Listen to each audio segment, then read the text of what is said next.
Graça e paz, meus amados irmãos. Sejam todos bem-vindos à casa de Deus para ouvir a palavra de Deus. Nós começamos no domingo passado uma série de estudos sobre o livro do Apocalipse, esse livro muito enigmático, que muita gente busca conhecimento, muita gente tem medo deste livro, achando que ele é sinônimo de destruição, de muita maldade, de caos. E quando nós estudamos, nós vemos que não é bem assim. No domingo passado, nós fizemos a introdução. Nós apresentamos aqui um estudo com algumas informações preliminares do que é o livro do Apocalipse. Nós vimos que é um livro que foi dado todo em visão. João não escreveu nada da cabeça dele, o apóstolo João, que escreveu este livro, foi tudo em visões. O anjo dá uma ordem muito clara para ele, que é para ele escrever o que ele está vendo. Nada foi produzido da sua própria cabeça. A ordem foi clara: escreve o que tu estás vendo. E é um livro todo de visões. Tudo que João está fazendo ali, ele não se dá nem o trabalho, e nem poderia, de tentar interpretar alguma coisa. Ele só se limita a escrever. Estou vendo isso, aí escrevia. São 22 capítulos esse livro e são várias visões que ele tem. Muitas vezes essas visões, elas compreendem, uma visão só compreende 2 capítulos. Às vezes até 3 capítulos, uma visão só. Então, por ser um livro todo de visões, é necessário que cada palavra que nós leiamos deste livro, tenhamos em mente que aquilo pode ser um símbolo. Não podemos dar uma literalidade. É preciso interpretar os símbolos, como nós vimos na lição passada. Não foi isso que nós vimos aqui, uma série de símbolos? Né? O que é águas, muitas águas como o mar, é o que a gente aprendeu? Povos, multidões, nações, línguas, não é isso? Então, o Apocalipse está cheio de símbolos. Quando aparecer algum símbolo aqui, obviamente eu vou fazer questão de recapitular para que os irmãos que estão acompanhando não percam a compreensão. Ok? Por que nós dizemos isso sempre com muita cautela? Porque o Apocalipse ele não pode ser interpretado como eu acho. Com a vinda da internet e dos canais gratuitos como o YouTube, há muitos pregadores que começam a ler o Apocalipse e dar sua interpretação do que ele acha, e não cabe. O Apocalipse ele deve ser interpretado pela própria Bíblia e não pelo eu acho. Esse é o compromisso que a gente tem de trazer essa revelação para os irmãos, porque o Apocalipse não é só profecia do tempo do fim. O Apocalipse não é só destruição, não. O Apocalipse também é doutrina. Tem muitas doutrinas, tem muitas verdades reveladas aqui, do que é certo e do que é errado. É a última palavra que Deus tem para o povo dos últimos dias. É uma espécie de livro, de uma Bíblia resumida. Tem quase tudo aqui dentro. Então, o homem que é servo de Deus, que quer conhecer a verdade para o tempo presente, ele deveria se dedicar um pouco mais para compreender essas palavras, porque o Senhor está falando com o seu povo, está falando com a sua igreja. Pois bem, no tema de hoje, que é a segunda lição, deixa eu ver se está passando aqui para os irmãos, tá? Segunda lição, vamos ver sobre o Apocalipse apresenta o Filho. Na lição passada, o Apocalipse, um livro de visões. Hoje, o Apocalipse apresenta o Filho de Deus, o nosso Senhor e Salvador Jesus Cristo. Então, vamos ver o que esse livro maravilhoso tem para nós. A primeira visão do apóstolo João, abrindo o livro das revelações, é a visão sobre o Filho de Deus. Foi apresentado ao último dos apóstolos, né? Vivo, o apóstolo João, o Filho, numa figura diferente que os seus olhos viram naquele momento, quando em companhia dos discípulos ensinava. Mas o viu agora diferente, viu agora em glória, na forma de símbolos. Então vamos ver o Filho de Deus no livro do Apocalipse. João que andou com Jesus Cristo, que abraçou Jesus Cristo, que colocou a cabeça no peito de Jesus Cristo, aquela pessoa física que ele viu quando esteve aqui na terra, olhou agora para ele numa visão e já era completamente diferente, porque ele viu agora em símbolos gloriosos. Vamos ver então como foi que João viu o nosso Senhor e Salvador Jesus Cristo. Logo no Apocalipse, logo na primeira visão, logo no primeiro capítulo, quando ele vai ter a primeira visão, ele introduz assim, o fato da primeira visão. Deixa eu ver se está aparecendo aqui, ok. Ele disse assim: e voltei-me para ver quem falava comigo, e ao voltar-me, vi 7 candeeiros de ouro, e no meio dos candeeiros, um semelhante a filho de homem.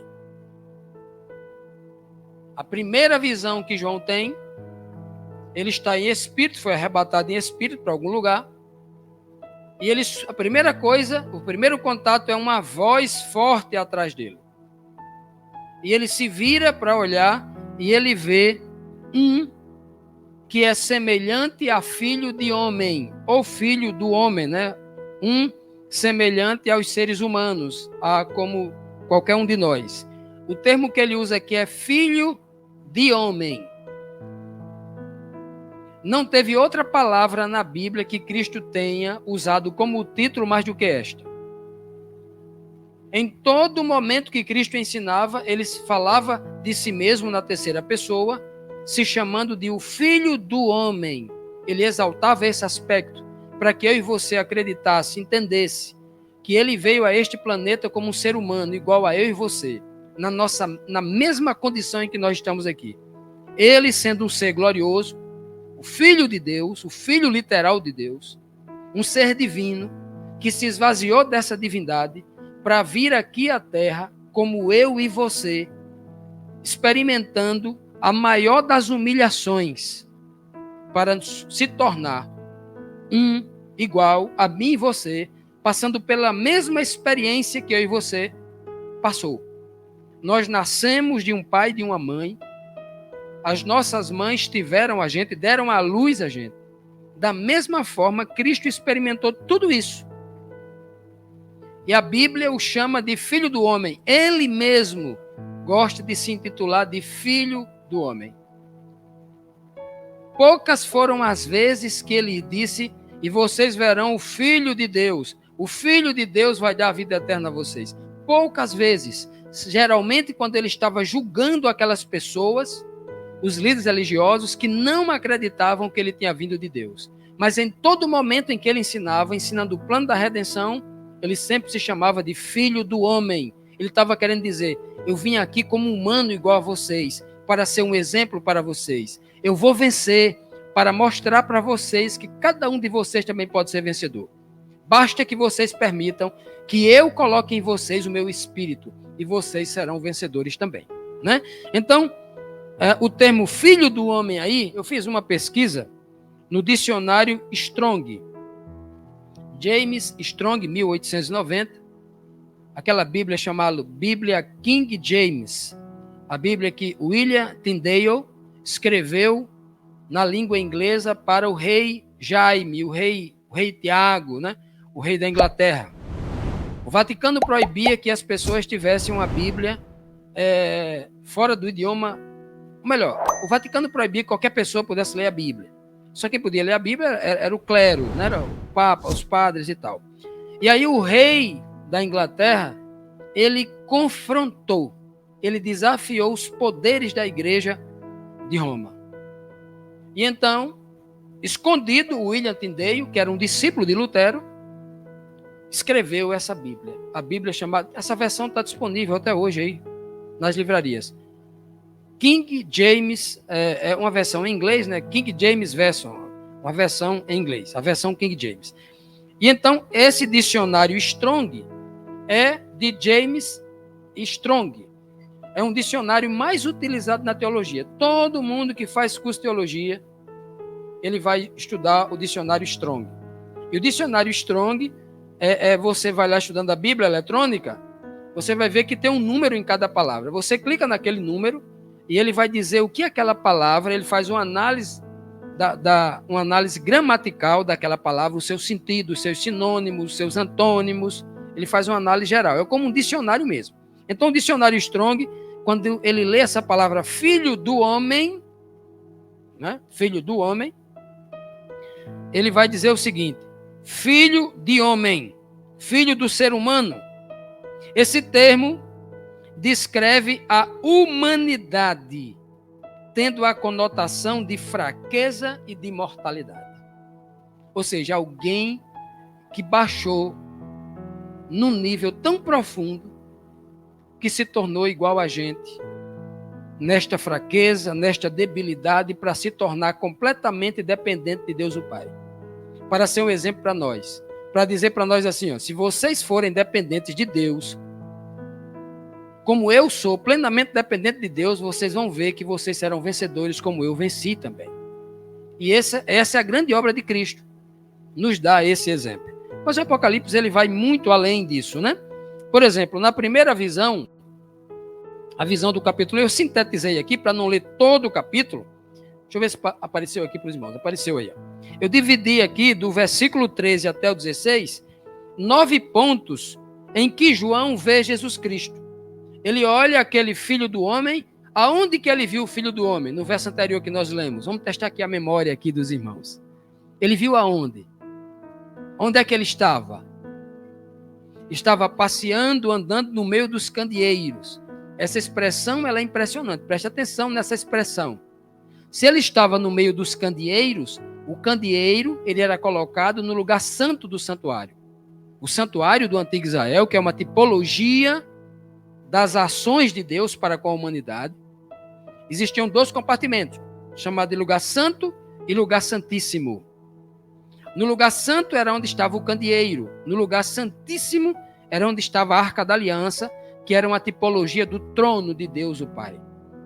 Ok? Então, quem é que entrava no lugar santo, o lugar dos candeeiros? O sacerdote para interceder. Então, a primeira visão de João é Jesus Cristo, de forma gloriosa, intercedendo por nós. Já viram que coisa linda? É a primeira visão que João tem. De alguém que subiu diante do Pai para interceder por mim. É muito gostoso. Isso nos traz segurança. Isso nos traz esperança. Quando a gente sabe que tem alguém intercedendo por nós em busca de um trabalho. Alguém muito influente. Alguém muito importante. Alguém que o mundo considera. Alguém que tem palavra, que tem honra. Que vai pedir a alguém, a um governador, a um patrão, um dono de empresa, pedir algo para a gente.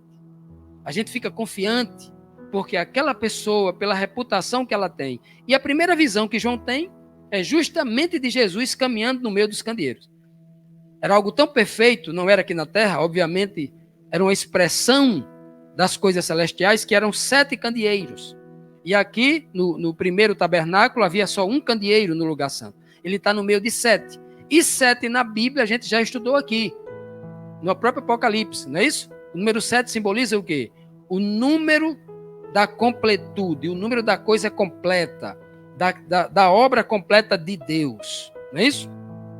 E então, quando João olha e vê aquele ser, filho de homem, no meio de 7 candeeiros, a primeira coisa que ele vê é que ele está vestido de roupa o quê?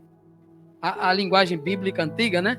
Vestes talares, ou seja, vestido comprido, vestido longo. Quem era que vestia vestido longo? O sacerdote. O vestido mais longo, o sumo sacerdote, aquele que entrava no Santíssimo diante de Deus. É uma referência, mais uma referência da sua obra intercessora por nós. Depois ele vê Jesus Cristo cingido até o peito, um cinto de ouro. Cinto é colocado na cintura, obviamente. Cinto vem de cintura. Mas era um cinto largo que vinha até próximo ao peito. Que era um cinto, obviamente, que era muito utilizado pelos sacerdotes, demonstrando também um status de majestade. No significado mais profundo, isso denota o que também? Equilíbrio. Equilíbrio. Ponto de equilíbrio nosso é na cintura. Não é isso? Vocês já viram um equilibrista? Aquele povo que anda em cima da corda? com uma vara assim na cabeça, ou com uma vara no chão, não, segura aqui na linha da cintura, porque é a base de equilíbrio. Equilíbrio significa, na Bíblia, sabedoria, em saber lidar com as situações da vida, tem que ser equilibrado, porque se você não for equilibrado, ou você vai para o extremo da direita, ou você vai para o extremo da esquerda. Depois João olha para ele e vê ele com cabelos, como era o cabelo dele? Brancos como a lã. Cabelos brancos como a lã, não é como os meus, que você olha para mim e pensa que eu tenho 80 anos, não é de velhice, não. Na Bíblia, cabelos brancos significa experiência, conhecimento, sabedoria. A sabedoria e o conhecimento que vem pela experiência, pelos anos vividos, pelos anos de aprendizado. Isso é o que denota aqui. Olha que beleza, ele tem cabelos brancos. Daniel tem uma visão no capítulo 7 de Deus o Pai, que ele chama Deus o Pai de o ancião de dias. E o Filho do Homem lançam ali uma espécie de tapete vermelho e fazem Cristo chegar até o ancião de dias, o Pai. Veja que a experiência do Pai, a sabedoria do Pai, o Pai dá para ele. Ele é visto de cabelos brancos, depois é visto que ele tem olhos como chamas de fogo. Perceba que aqui, ó, aqui já começa a trazer a linguagem de uma figura, veja que não podemos dar literalidade a isso. Que Jesus tem olho de fogo, que tem cabelo branco, que tem roupa comprida. Isso aqui é tudo uma linguagem. Vestes compridas na Bíblia é o quê? Vestes na Bíblia são a justiça. Aquilo que veste a gente, por exemplo, a veste dos santos, vestes brancas e compridas dos santos, diz que são os atos de justiça dos santos. Ou seja, os santos foram vestidos da justiça de Deus, para que a vergonha da sua nudez, do seu pecado, não aparecesse. Então, aqui diz, quando Cristo diz que tem olhos como chama de fogo, está dizendo que o seu olhar, e fogo na Bíblia tem um sentido de purificação. Fogo na Bíblia tem um outro sentido, que é o batismo com o Espírito Santo, que é com fogo, é uma tipologia. Então, isso quer dizer que ele, o olhar dele, ele consegue entrar na sua mente, o olhar de Cristo, pelo Espírito de Deus que foi enviado a nós, está lá em Gálatas 4:6. Porque vocês são filhos, Deus enviou aos vossos corações, mente, o Espírito do seu Filho. Ó, por isso que o Espírito de Cristo, enviado pelo Pai, em nossa mente, ele consegue enxergar não só o exterior como eu e você enxerga, mas ele enxerga o que está na nossa mente, o que nós estamos pensando, porque o Espírito dele foi enviado à nossa mente. Ok? Por isso que ele tem olhos de fogo, fogo do Espírito purificador, do Espírito que sonda a mente, né? 5. Como eram os pés dele? Aqui diz latão reluzente. Outras versões falam bronze polido. Já viram bronze polido? Fica dourado, parecendo ouro, brilha o bronze. Não é bem dourado igual ao ouro, mas muito aproximado.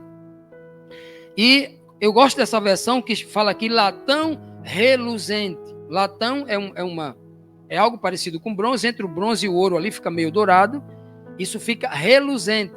Os pés dele eram como latão reluzente. O que é que reluz? É aquilo que resplandece a luz de alguém.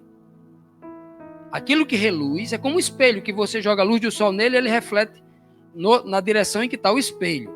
Assim é os pés. A Bíblia diz, lâmpada para os meus pés é a tua e luz para os meus caminhos. Veja que os pés de Cristo é exemplo para os meus pés, para que os meus pés não andem em trevas, por caminhos tortuosos de escuridão, que são os caminhos da perdição e da morte. 6. Diz que a voz dele é como voz de quê? Muitas águas. Já viram o barulho que fazem muitas águas? Vocês já tiveram a oportunidade de estar numa cachoeira ou numa enchente muito grande? Já viram a força que a água tem? Alguém aqui já visitou, por exemplo, Foz do Iguaçu e viu lá as quedas de Foz do Iguaçu? É ensurdecedor, você não consegue falar com a pessoa aqui do lado que a pessoa não vai escutar.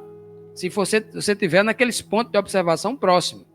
É um barulho ensurdecedor. Então ele está falando aqui de uma voz poderosa. de um poder que ele tem para ensinar, a autoridade que foi dado a ele. E aí diz que ele tinha também o que na sua mão direita? Na sua destra, mão direita. Ele tinha o quê? 7 é um número de totalidade. Ele tinha todas as estrelas na sua mão. E estrela na Bíblia é o que a gente estudou? Anjos. Ele tem o comando de todos os anjos. O Pai lhe deu o poder, lhe fez senhor sobre todos os anjos. Por isso que Daniel chama ele de o príncipe dos exércitos do Senhor. Ele é o príncipe de principal, ele é o general, ele é o comandante. É ele quem dá ordem aos anjos. Por isso que ele tem o controle na sua mão direita. E mão direita na Bíblia simboliza a mão da força, a mão do poder, do controle. Diz ainda que da sua boca saiu o quê? Uma espada de 2 gumes. Que coisa linda. Espada na Bíblia é o quê? Palavra.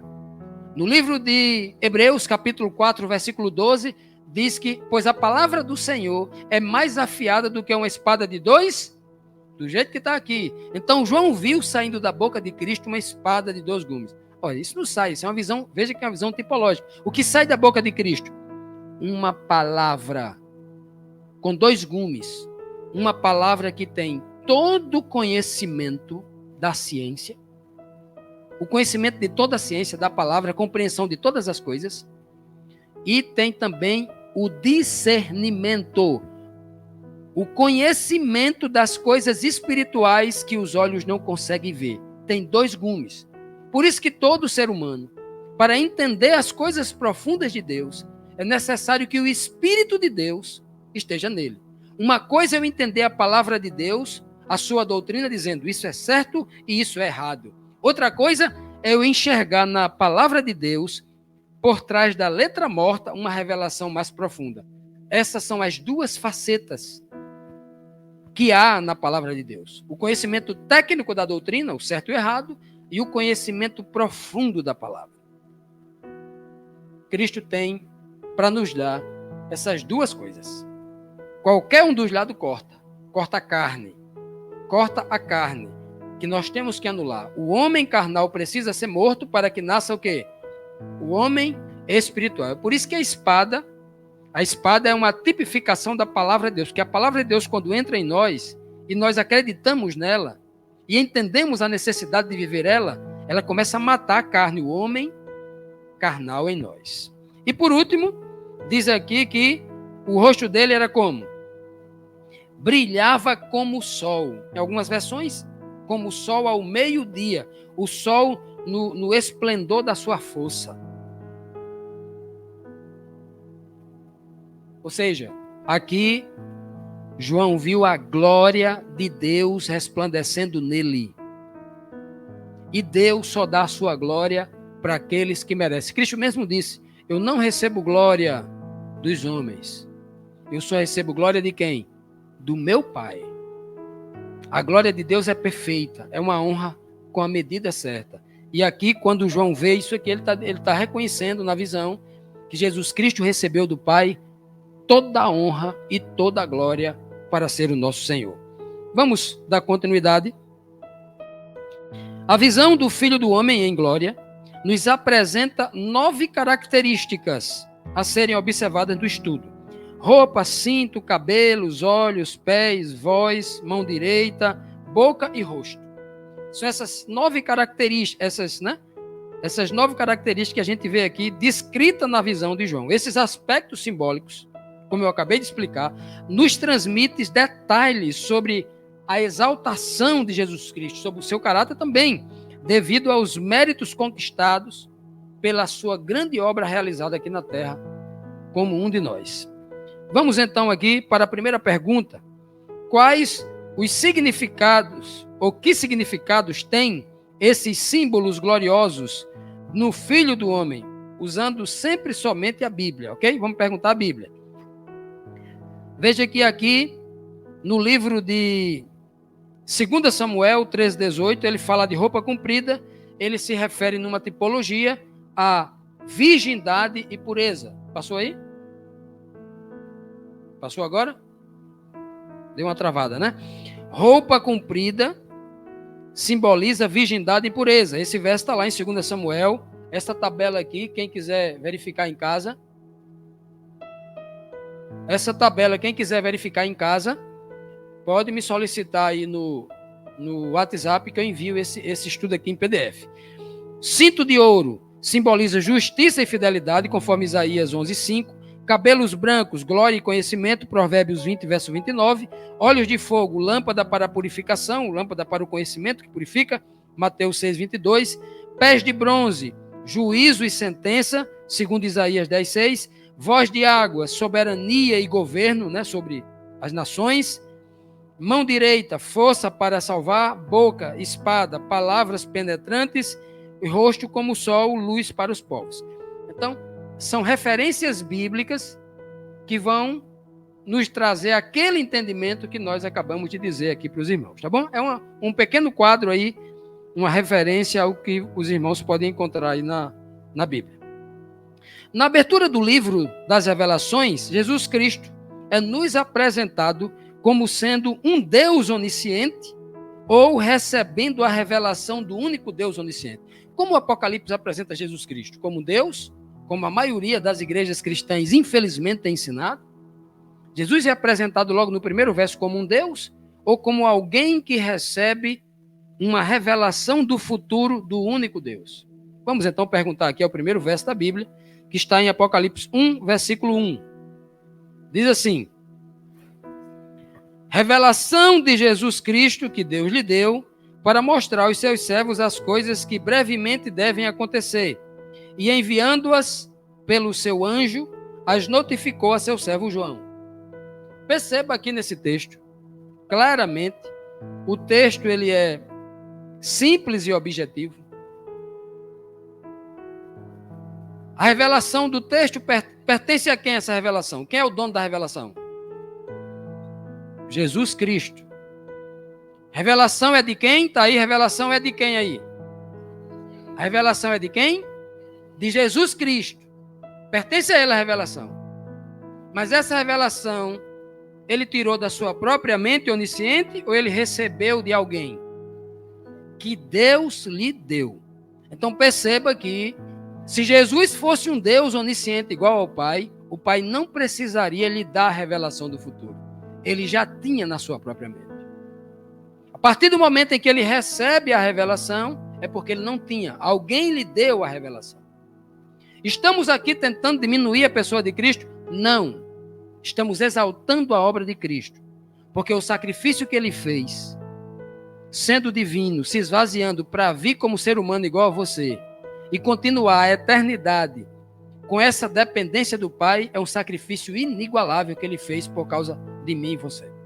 Ok? Se Jesus fosse onisciente como o Pai, precisaria receber a revelação para tomar conhecimento do futuro? Ele precisaria? Se ele fosse onisciente? Não precisava receber nada de ninguém, porque já saberia tudo. Segunda pergunta. Se Jesus fosse onisciente, bastava chamar o seu anjo e enviar, através dele, a revelação do futuro ao apóstolo João. Ele não precisava que o Pai lhe desse qualquer revelação sobre o futuro. Ok? O verso é muito claro. Então, o Apocalipse começa no primeiro verso, não humilhando a pessoa de Cristo, mas mostrando a sua real situação, que por amor a nós, ele escolheu ser assim. Para a próxima pergunta, são duas perguntas aqui. Se não estiver passando aí na tela, você me ajude aí, viu? Jesus Cristo é representado por qual símbolo no livro do Apocalipse inteiro? Por que Deus escolheu esse símbolo? São duas perguntas. Ele é representado por qual símbolo e por que Deus escolheu esse símbolo? Guarde essa pergunta na sua mente, que ela é muito importante. Veja como o ancião celestial vê Jesus, diferentemente de como João vê. Olha que visão. Essa visão está no capítulo 5, que diz assim. Isso é, obviamente, João, né? João tem a primeira visão. Ele diz assim, ó. Então vi um quê? Um cordeiro que parecia ter estado morto, de pé, no centro do trono. No centro quer dizer, ele estava sentado né, em pé, no centro do trono. João olhou e viu no centro do trono. Centro do trono pode ser em pé, em cima do trono, ou pode ser diante do trono. Algumas versões dizem que é diante. Outras versões dizem que é no centro, na parte central onde estava o trono. E aí, João vê o quê? Um cordeiro. Esse é o símbolo que Cristo é apresentado em todo o livro do Apocalipse, como o cordeiro. E a primeira vez que alguém chamou ele de cordeiro foi João Batista. Quando ele vinha para ser batizado no Rio Jordão, João olhou para ele e falou assim: eis o cordeiro de Deus que tira o pecado do mundo. E o Apocalipse lança a mão desse símbolo. E exalta esse símbolo, o símbolo do cordeiro. E ele diz aqui, ó, vi um cordeiro, como um cordeiro que tinha sido morto, mas agora estava vivo. Um cordeiro que tinha sido morto. Jesus Cristo, que morreu, mas ressuscitou. E como é que o ancião de dias, que chega ali para consolar João, vê? Olha o que diz esse texto aqui, ó. Então, um dos anciãos, um dos 24 anciãos que estavam ali, chegou para João e disse assim, não é ancião de dias não, ancião de dias é Deus, eu troquei aqui. Então um dos anciãos me disse a João, não chore, eis que o leão da tribo de Judá, a raiz de Davi, venceu para abrir o livro e os seus 7 selos. João vê o ancião vê um leão, como um leão, olha que coisa linda. A visão humana do homem exterior é como um cordeiro. O ancião que é espiritual vê o Cristo interior, vê a força de um leão. Um grande estímulo ali para que os homens e mulheres consigam enxergar o que Deus quer transmitir para a gente. Sempre o homem espiritual, o homem interior, e não o homem exterior. A Bíblia inteira valoriza isso, né? A Bíblia diz, o Senhor fala, porque eu não vejo como vê o homem só vê a aparência, mas eu vejo o quê? O coração, a mente dele, o tempo todo. Então, o símbolo aí no livro do Apocalipse, que nós vamos ver aí com muita frequência, é o cordeiro. Por que é que Deus escolheu esse símbolo para representar Cristo? Você sabia que o cordeiro é um animal completamente vulnerável? Dos animais domésticos que vocês já conheceram na infância, ou se alguém mora aqui em algum sítio, ainda tem contato com eles, vejam se tem outro animal mais vulnerável do que o cordeiro, do que a ovelha, cordeiro, a espécie, ovelha, cordeiro. A galinha tem lá o seu bico e as suas unhas lá para enfrentar até uma águia que vem, um gavião que vem pegar os pintinhos. O cachorro tem os seus dentes, o gato tem as suas garras, o ganso tem lá o bico lá e a ponta das unhas, mas o cordeiro não. A ovelha não. Ó. As ovelhas e o cordeiro não possuem o instinto da autodefesa. Ele não se defende. E o Apocalipse está querendo transmitir a ideia do ser indefeso, que é 100% dependente de Deus. O nosso exemplo. Muitas vezes a gente bate no peito e fala assim, deixa comigo. Né? A gente não fala assim, deixa comigo, eu resolvo. Como se a gente pudesse fazer alguma coisa. Nós temos que ser 100% dependente de Deus. Se a gente vai sair de casa para ir no supermercado próximo, a gente pede, Senhor, me guarda, me protege, porque nós temos que ser 100% dependente de Deus. Totalmente dependente do pastor. Sabia que as ovelhas são totalmente dependentes do pastor? Muitos rebanhos em que o pastor morre, a maioria das ovelhas morre de ansiedade, de medo, né? Elas sentem a falta. São totalmente dependentes do pastor, elas seguem a voz do pastor. Está lá no capítulo 10, Jesus dizendo, eu conheço as minhas ovelhas me conhecem, reconhecem a minha voz e me seguem porque conhecem a minha voz. É um animal tão especial que ele reconhece a voz do pastor. Se você pegar se pegar uma vaca, um monte de bois, e aí você chegar o vaqueiro ali, né, ele começa a boiar, ele fala cantando, né? Você já deve ter visto isso. né? Ele chama a vaca até pelos nomes. Se você pegar um outro vaqueiro e ele for aboiar do mesmo jeito, as vacas vêm. Mas procure um pastor com a voz diferente, ver se as ovelhas vêm. Ela reconhece com precisão, ela é tão dependente que ela precisa reconhecer a voz do pastor. E esse é um dos segredos pelos quais Cristo, como Cordeiro, venceu Satanás aqui na terra. Porque ele reconhecia a voz de Deus. O pastor de Jesus Cristo é Deus. O nosso pastor é Jesus Cristo.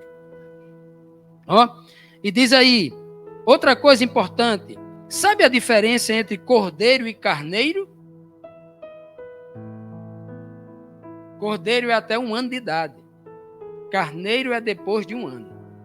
Quando a Bíblia chama de Jesus de cordeiro, por isso que os sacrifícios lá no santuário era sempre o cordeiro de 1 ano sem defeito, apontando para Cristo.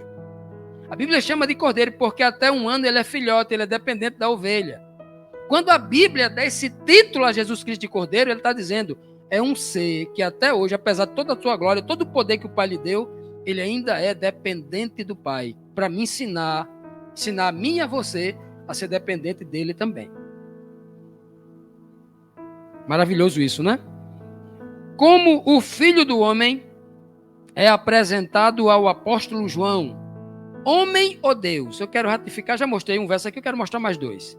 Como é que ele é apresentado no livro do Apocalipse ao apóstolo João, homem ou Deus? No versículo 13, que a gente já leu, diz assim, eu vou só repetir. E no meio dos candeeiros, um semelhante a filho de homem, vestido de uma roupa talar e cingido à altura do peito com um cinto de ouro. E o segundo verso diz assim, e olhei, isso é no início do capítulo 1, e no capítulo 14, depois da metade do livro do Apocalipse, diz assim, e olhei, e eis uma nuvem branca, e assentado sobre a nuvem, um semelhante a filho de homem, mesma expressão, que tinha sobre a cabeça uma coroa de ouro e na sua mão uma foice afiada.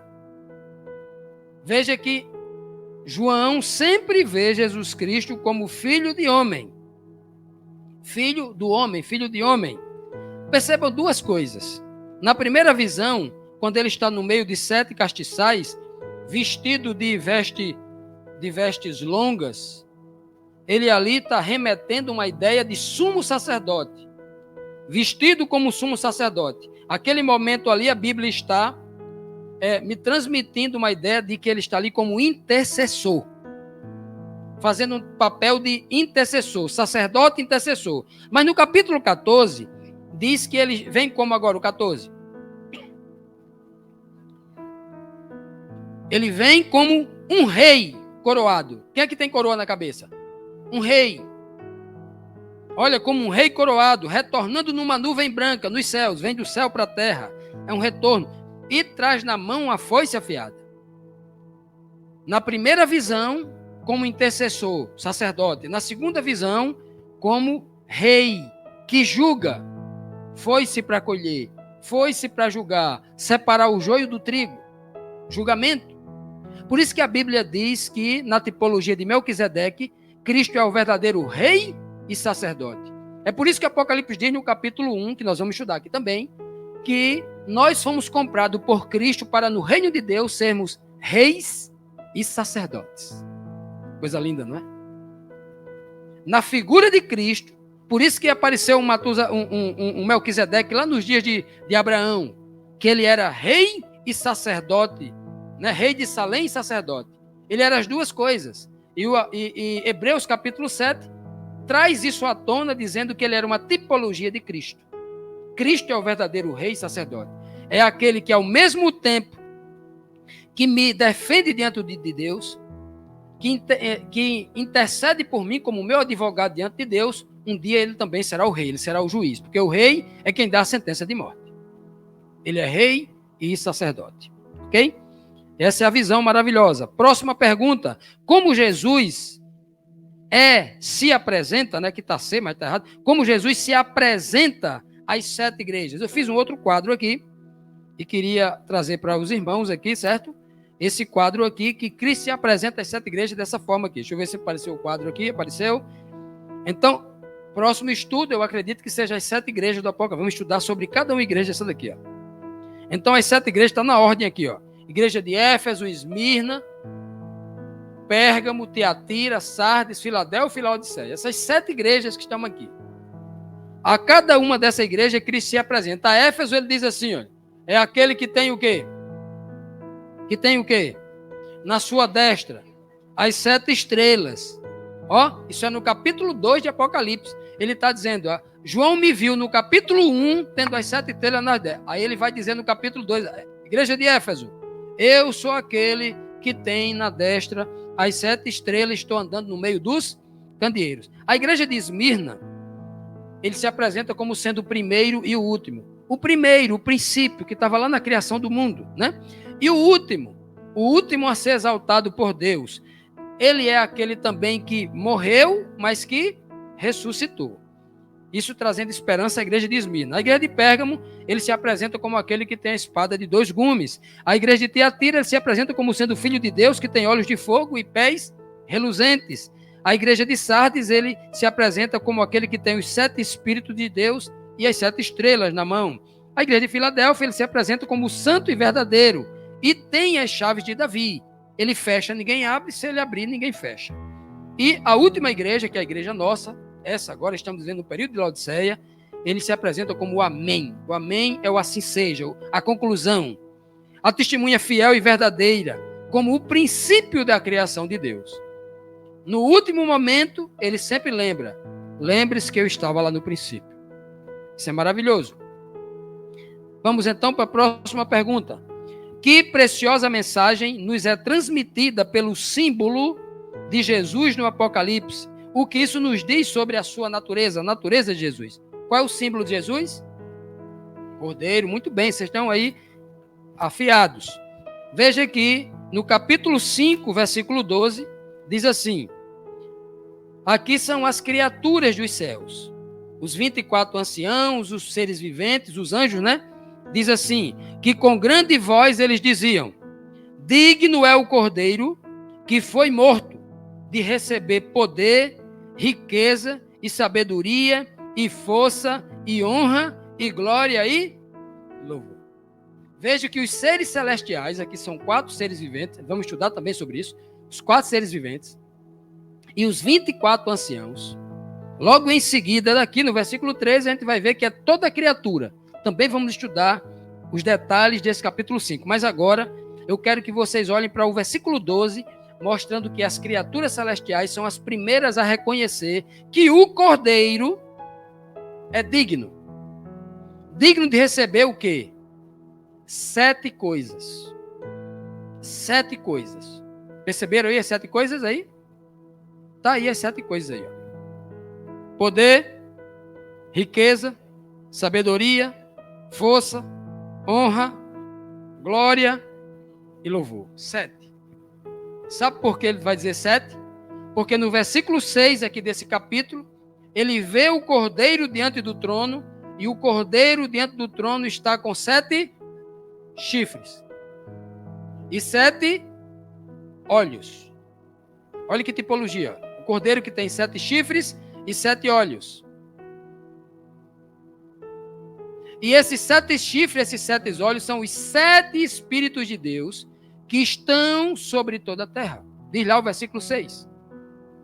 Então, quando a Bíblia me mostra aqui, os seres vão dizer assim, ele é digno de receber os 7 Espíritos. Se vocês olharem no capítulo 11 de Isaías, ele vai falar sobre esses 7 Espíritos. Vamos ler? Não está aqui no texto, mas eu quero ler, que vocês abram aqui, os irmãos da internet podem abrir em casa. Isaías capítulo 11, versículo 1 e 2. Isaías 11, versículo 1 e 2, pode ler. Eis que um ramo surgirá do tronco de Jessé, e das suas raízes um rebento brotará. Esse rebento, esse renovo é Jesus Cristo. Capítulo 53 ele vai explicar. Continue. O Espírito de Yahvé, o Senhor, O Espírito do Senhor repousará sobre ele. O Espírito do Senhor, é o Espírito de poder. Segundo, O Espírito que dá sabedoria sabedoria, e entendimento. entendimento, O Espírito que traz conselho e poder. conselho, poder. O Espírito que proporciona o verdadeiro saber, o amor e o temor do Senhor. E o temor. Essa versão está mais moderna, mas são 7 espíritos. Você pegar uma versão mais antiga, você vai ver que ele vai delinear esses 7 espíritos. É por isso que os seres celestiais estão dizendo assim para ele aqui, ó. Ele é digno de receber. O Pai deu a ele esses 7 espíritos para que ele comande tudo sobre a terra. E eles estão reconhecendo. Ele foi digno de receber de Deus, né, esses 7 espíritos que dá a ele todo o poder, toda a sabedoria, todo o discernimento. E por causa da obra que ele realizou, ele recebe as honras e toda a glória. Ok? Vamos adiantar. Próxima. Ao lado do Pai. No capítulo 6, versículo 16, diz assim: aqui são os ímpios que estão olhando para o céu, vendo Jesus Cristo retornar para a terra na companhia do Pai. Jesus Cristo agora vai trazer o Pai com ele. O Pai vem com o Filho, lançando a sua glória sobre o Filho, para mostrar para a terra quem os homens rejeitaram, o verdadeiro príncipe herdeiro, que sobre ele é como fosse um rei. E aí ele vem, mas os ímpios olham para cima e diziam assim, ó, diziam aos montes e aos rochedos, né, caiam sobre nós e escondei-nos da face daquele que está sentado no trono, o Pai, e da ira do Cordeiro. Eles agora, os ímpios, olham para cima e não conseguem olhar mais na face de Deus, nem na face de Jesus Cristo. Esse que está sentado no trono é o Pai. Vamos estudar nas próximas lições, a lição falando sobre Deus, o Pai, e a gente vai ver que é Ele que está sentado no trono, como a Bíblia se refere a Ele. Aquele que está sentado no trono é o Pai. Aqui no capítulo 5 a gente vai ver aquele que está sentado no trono e o Cordeiro vai diante dele e pega o livro da mão daquele que estava sentado no trono. Por que a Bíblia descreve o Pai como aquele que está sentado no trono? Porque João não consegue ver o rosto dele. No capítulo 5, João olha para ele sentado, vi um que estava sentado no trono, mas ele não olha para Cristo como ele diz no capítulo 1. Você tinha olho de fogo, ou o rosto brilhava como o sol. Ele não consegue descrever. Ele diz aquele que estava sentado no trono era tão glorioso que era uma luz parecida com luz de esmeralda misturada com... Esqueci agora a outra, que é a cor de amarelo lá, né? Um amarelo queimado, cor do fogo, né? Esqueci. Mas quando eu estiver estudando esse assunto, vocês vão saber. Então, vejam que aqui, com muita beleza, é descrito que os ímpios olharão para cima, quando olharem para a face de Deus, para a face do Cordeiro, eles vão ficar envergonhados e pedir que as pedras caiam sobre ele, porque ele quer esconder, olha, esconder. As pessoas querem se esconder quando estão com vergonha. Por que a vergonha dos ímpios nesse momento? Porque rejeitaram a palavra de Deus que foi oferecida com muita graça, insistentemente, para que as pessoas escolhessem o caminho do bem. E naquele momento será um momento de vergonha, né? Assim como Adão e Eva pecou e se escondeu ali atrás das moitas porque estavam com vergonha. Se escondeu, né? E o termo aqui é muito claro. Olha o termo que é vergonha aqui. Olha a palavra aqui, bem clara aqui, ó. O termo aqui é esconder, exatamente. Os ímpios envergonhados farão isso. A arma da vitória, que é o Apocalipse, sempre trazendo a figura do Cordeiro. Até agora, todos os versos, a gente está passeando aqui do capítulo 1 até o capítulo 22, sempre a figura do Cordeiro. Ó. O capítulo 12, verso 11. E eles, os santos aqui na terra, venceram por quê? Pelo sangue do Cordeiro e pela palavra do seu testemunho. E esses santos não amaram as suas próprias vidas, mesmo em face da morte. Até a morte eles não amaram. Então, o segredo da vitória são duas coisas: o sangue do Cordeiro e a palavra do Cordeiro. São duas, né? E aí, no verso 19, capítulo 19, versículo 13, ele vai falar sobre a palavra agora. E esse já estava vestido de veste tingida em sangue. E o nome pelo qual se chama é a palavra de Deus. Sangue do Cordeiro, uma referência direta a Cristo. A palavra de Deus também é um nome, um título dado a Cristo. A verdadeira palavra viva de Deus é Jesus Cristo. Ela é chamada de a palavra. No princípio era a palavra estava com Deus e a palavra era divina. Lá no princípio, antes da criação da terra. Ele era a palavra de Deus. O sangue do Cordeiro nos purifica.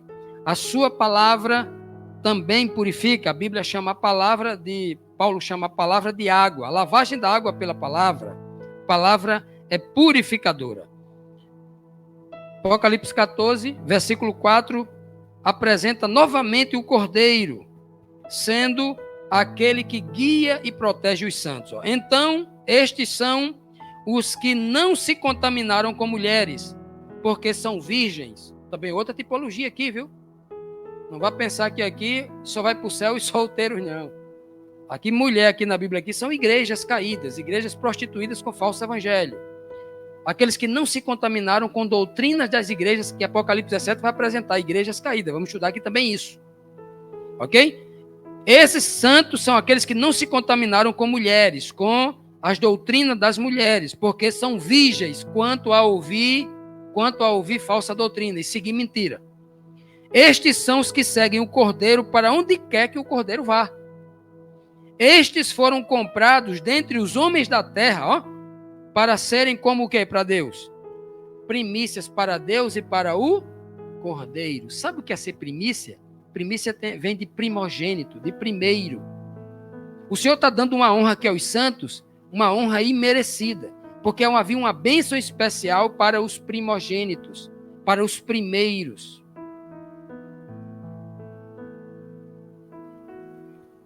Por isso que há um texto bíblico que diz que os últimos serão os primeiros. Os últimos do tempo do fim são esses 144 mil que serão os primeiros, as primícias, né?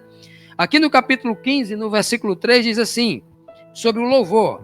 E cantavam, isso aqui falando dos céus, uma grande multidão nos céus louvando a Deus. E cantavam o cântico de Moisés, servo de Deus, e cantavam também o quê? O cântico do Cordeiro, dizendo, olha que coisa linda, como é que dizia o cântico do Cordeiro?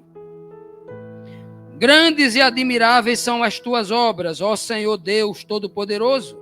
Justos e verdadeiros são os teus caminhos, ó Rei dos séculos. Veja que o próprio Cordeiro aqui, ele louva o Pai. O próprio Cordeiro, ele faz questão de criar um cântico dele, a música dele para o Pai. Ele dá louvor a Deus, o Pai, aqui. Que coisa linda. O próprio, não só Moisés, representando os seres humanos, mas também nós pecadores. Mas Cristo, o Filho de Deus, que não pecou, como o Cordeiro de Deus, ele também compõe um hino, tem um hino, canta um hino ali na hora, inspira, né, o hino dele. E o hino dele está exaltando o Pai como sendo o único Deus. Ó. Veja que Cristo, o hino de Cristo não diz grandes e admiráveis são as nossas obras. Ele não diz isso. São as tuas obras. Está adorando o Pai, louvando o Pai.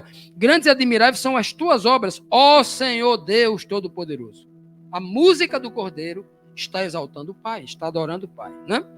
E diz bem claro que justos e verdadeiros são os caminhos de Deus, porque Ele é o Rei dos séculos. Agora, Cristo é apresentado no capítulo 17 como defensor dos santos. No capítulo 17, uma mulher terrível, uma igreja terrível, vestida de púrpura, tomando num cálice o sangue dos santos, ela persegue e mata os santos, no tempo do fim agora, e essa mulher terrível, ela conclama o planeta Terra contra os santos, e no final, 10 chifres que está na cabeça do monstro, que ela está montado na cabeça da besta, que são 10 nações, são 10 reinos, eles vão contra os santos e desafiam o Cordeiro. E diz aqui, ó, e estes 10 chifres combaterão contra o Cordeiro. Mas o Cordeiro o quê? Os vencerá. Por que o Cordeiro vence? Porque é o Senhor dos senhores e Rei dos reis. Vencerão também os que estão com ele, com o Cordeiro. Quem é que estão com os cordeiros? Com o Cordeiro? Os chamados, foram chamados por Deus, aqueles que foram eleitos e fiéis. Quando o texto diz aqui que Jesus é Rei dos reis e Senhor dos senhores e Rei dos reis, qual é o contexto aqui? Ele está lutando contra quem? Contra os reis da terra. Está lutando contra 10 chifres. O texto aqui por isso que Cristo é o Rei dos reis e Senhor dos senhores da terra. Porque ele está lutando aqui, porque a Bíblia vai trazer um texto de Rei dos reis, como ele mesmo cantou no hino anterior. Rei dos reis, Senhor dos senhores, é um título do Pai.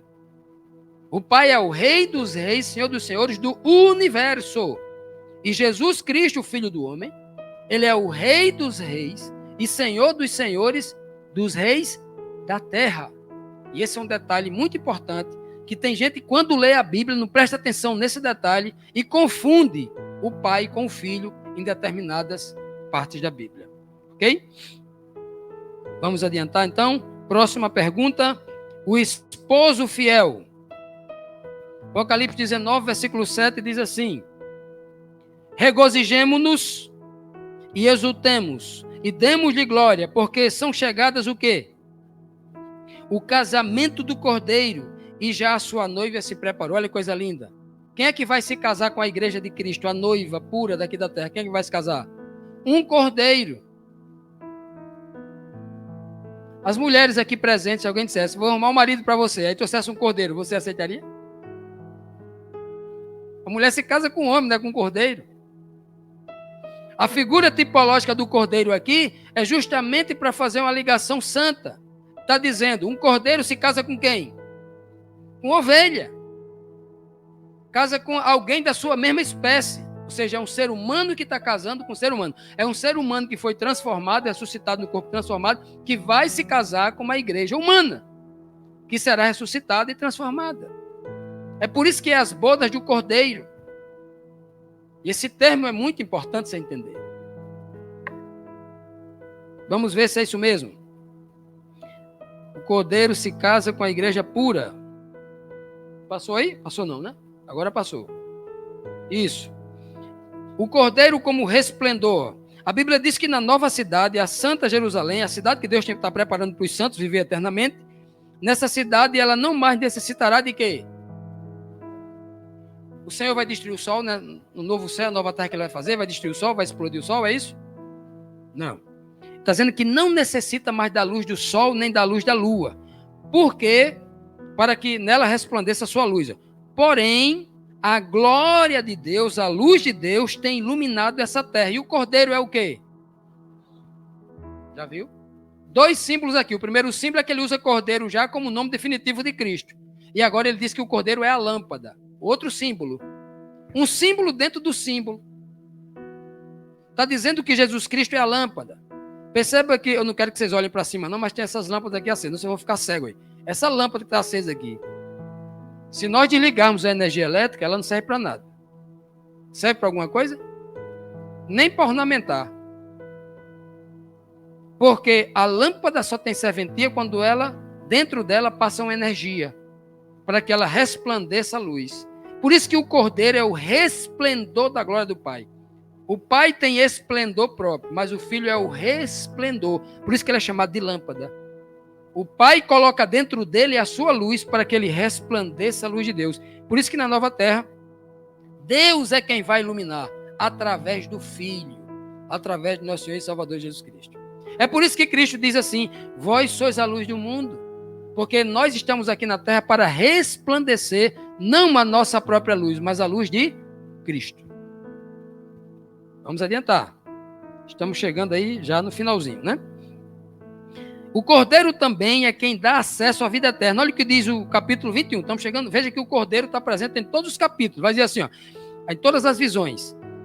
E não entrará nela, nessa nova cidade, a Santa Jerusalém, não entrará nela coisa alguma impura, nem o que pratica abominação ou mentira, mas somente os que estão inscritos no livro da vida de quem? O Cordeiro tem um livro da vida. O Pai lhe deu esse poder. Por isso que Cristo diz, eu dou a vida a quem eu quero. Ele diz lá. O Filho tem esse poder. E a Bíblia chama aqui de o livro da vida do Cordeiro. Se a pessoa tiver com o nome escrito ali no livro da vida do Cordeiro, ele entra para a vida eterna. Se o nome dele não estiver ali escrito, ele não entra. Tem que estar escrito. Veja que o Pai está dando aqui uma autoridade máxima. Só entra para a vida eterna quem o Cordeiro permitir. Entendem o poder e a glória que o Pai deu a Cristo? Continuando. Ele tem o poder aí de listar. E também o Cordeiro é apresentado aqui como um soberano auxiliar, mas um soberano. Ó. A Bíblia diz, e mostrou-me o rio da água da vida, claro como cristal, que procedia do trono de quem? De Deus e do Cordeiro. E ali não haverá jamais maldição, nela estará o trono de Deus e do Cordeiro, e os seus servos servirão. Versículo 1 e 3. Então, por 2 vezes, a Bíblia diz que nesta nova morada, essa nova habitação eterna, ali Deus e o Cordeiro ali terão seu trono. E aí entra uma confusão dogmática aí, doutrinária, para aquelas pessoas que dizem assim, não só tem o Pai e o Filho, não, tem uma terceira pessoa.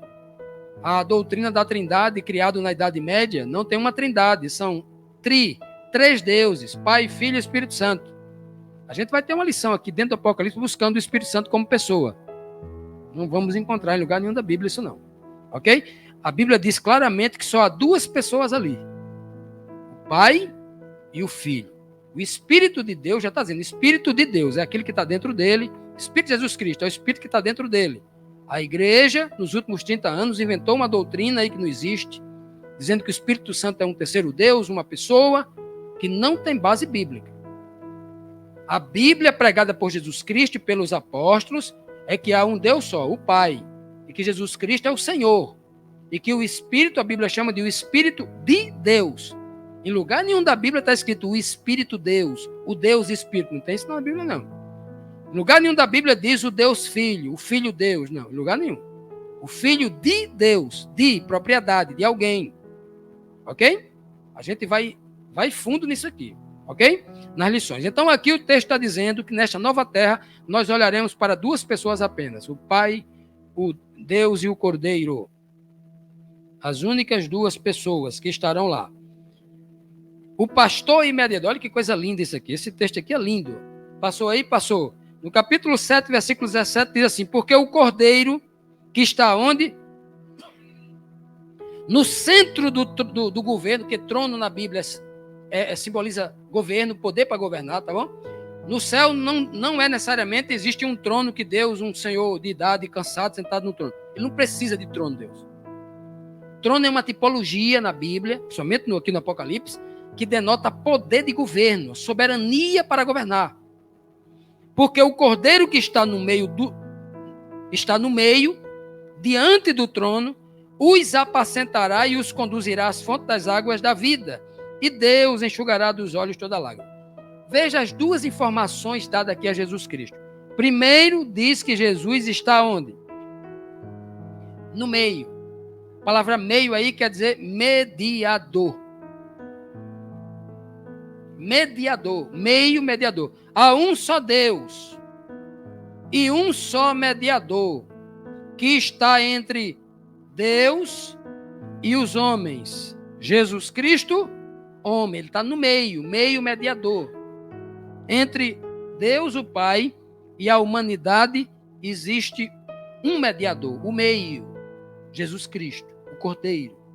Por isso que o texto diz que ele é o meio, ele está entre o trono de Deus e as criaturas que vão adorar a Deus. Está no meio, intermediando esta adoração, intermediando tudo isso. E diz ainda que ele é o que mais lá? Cordeiro. Ele é o pastor. Olha o texto aqui, diz que ele fará o quê? Quem é que apacenta? E você apacenta quem? Ovelhas. Se apacenta ovelhas.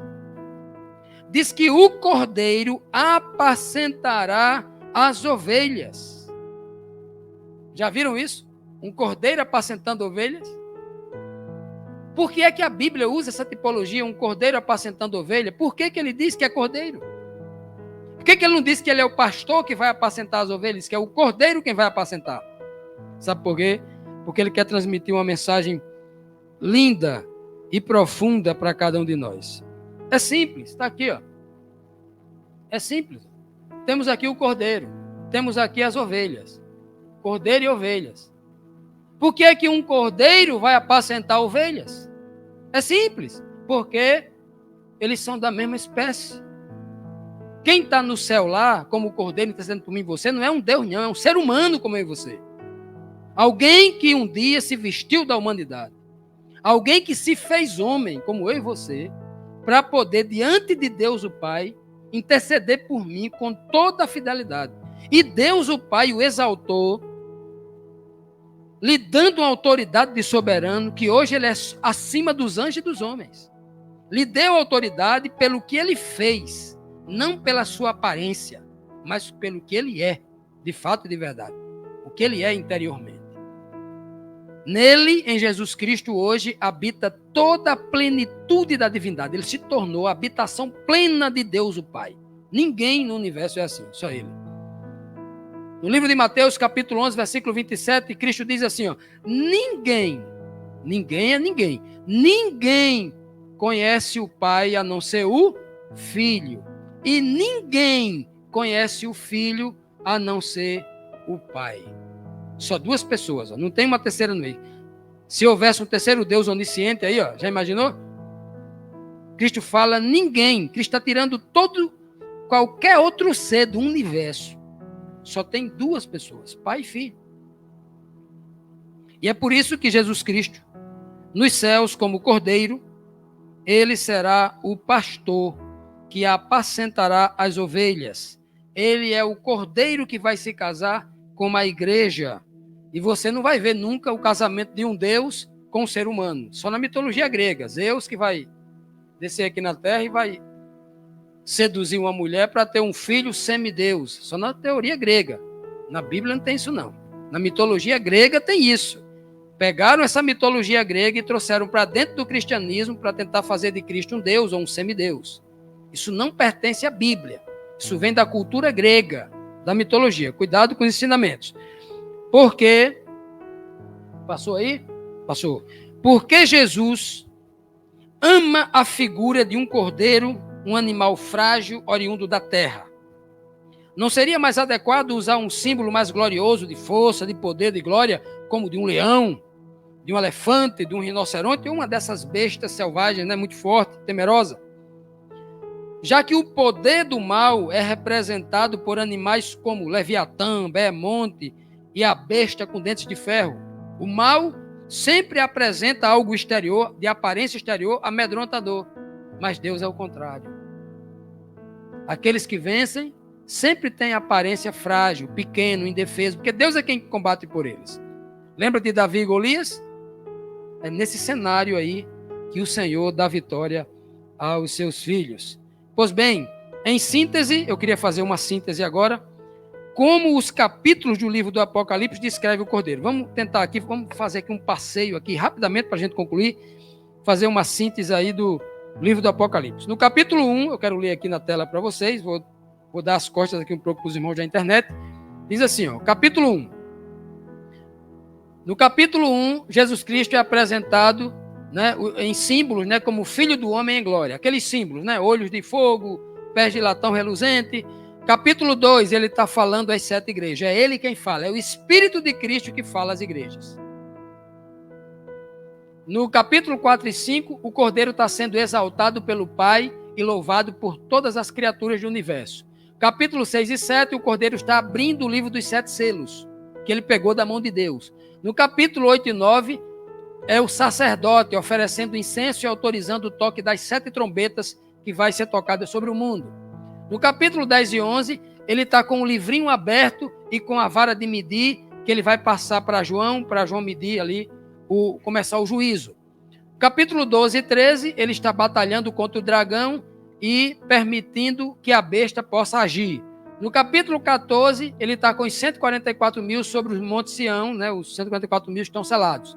No capítulo 15 e 16, ele está com os vitoriosos que venceram a besta e autorizando as 7 pragas ser derramadas sobre a terra. No capítulo 17 e 18, ele está julgando a grande prostituta e vencendo os 10 chifres, né, que estão aí envolvidos com Babilônia. No capítulo 19, ele está retornando em glória para levar os salvos para suas bodas. Vem no exército de cavalo branco, né? Capítulo 19. No capítulo 20, ele está prendendo Satanás por 1000 anos e julgando os santos, né? Julgando os ímpios e os santos, e os ímpios no lago de fogo. No capítulo 21 e 22, ele está com Deus, com os anjos e os santos na nova terra.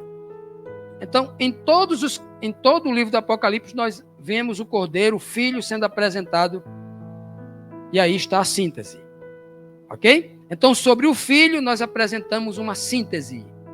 Tem muita informação ainda. Mas durante esse período que estaremos estudando o Apocalipse, vocês ainda vão aprender mais algumas coisas ainda sobre o Filho.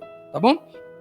Para nós concluirmos, Jesus Cristo é identificado como o Cordeiro, né? Como Cordeiro e como Filho do Homem no livro do Apocalipse. Isso não é uma referência à fraqueza, mas uma referência à força, poder e glória interior, em detrimento das aparências. Assim, ele venceu o diabo, na forma de cordeiro, né? Venceu o diabo, venceu a dor, venceu o pecado e a morte, pois em seu interior, Deus o Pai habitara e habita ainda hoje. Amém? No próximo estudo, nós estaremos falando sobre as fases da Igreja de Cristo, as 7 igrejas que nós tratamos aqui. Lembra? Éfeso, Esmirna, Pérgamo, Tiatira, Sardes e Laodiceia, Filadélfia e Laodiceia. Estaremos tratando no próximo domingo. As 7 igrejas do Apocalipse. Ok? No próximo domingo estaremos aqui. Então, meus amados,